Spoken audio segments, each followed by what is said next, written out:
Brought to you by Technopova Curve 5G. Discover new horizon.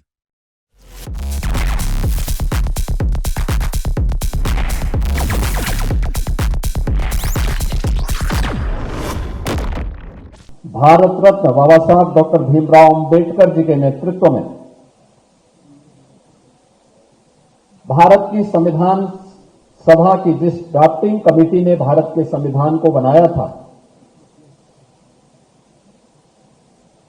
उस संविधान के प्रति हम सब की प्रतिबद्धता और समर्पण का प्रतीक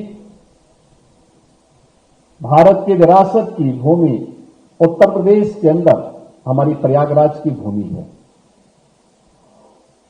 प्राचीन काल से ही यह भूमि मां गंगा, मां यमुना और मां सरस्वती की त्रिवेणी के साथ ही आधुनिक भारत के धर्म, ज्ञान और न्याय की भूमि के रूप में भी प्रयागराज देश और दुनिया का ध्यान आकर्षित करता है। प्रयागराज की भूमि महाकुंभ की भूमि भी है और महाकुंभ का दर्शन करके, महाकुंभ में त्रिवेणी में के संगम में डुबकी लगा करके कौन ऐसा भारतीय रहा होगा जिसने अपने आप को अपनी विरासत के साथ जुड़ने में गौरव की अनुभूति न किया हो। और मैं इस अवसर पर, इस प्रयागराज की इस पावन धरा पर आज भारत के माननीय न्यायाधिपति, मुख्य न्यायाधिपति माननीय श्री गवई जी और उच्चतम न्यायालय के हमारे इतने शीर्ष माननीय न्यायमूर्तिगण आज यहां पर उपस्थित हुए हैं और केंद्रीय कानून मंत्री भी इस अवसर पर उपस्थित हुए हैं।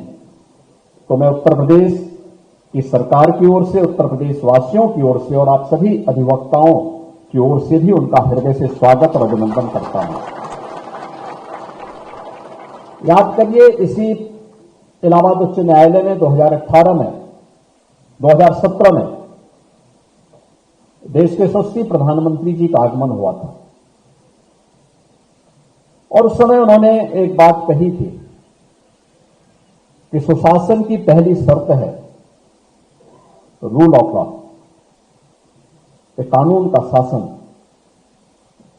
तो कानून का शासन, इसमें बार और बेंच के साथ साथ वादकारी का महत्व भी उतना ही है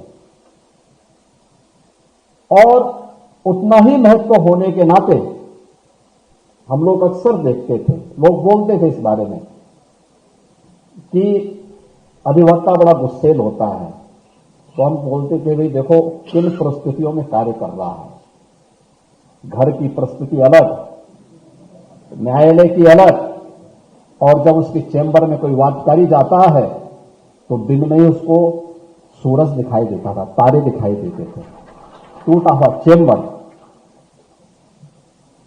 फिर जो कार्य यहां पर हम लोग कर रहे हैं, ऐसे ही हम लोग जब आए थे तो उस समय उत्तर प्रदेश के 10 जनपद ऐसे थे जिन जनपदों में उनके डिस्ट्रिक्ट कोर्ट नहीं बन पाए थे।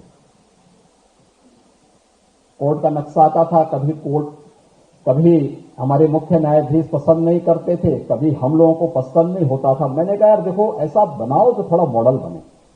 मैं तब भी, मेरे पास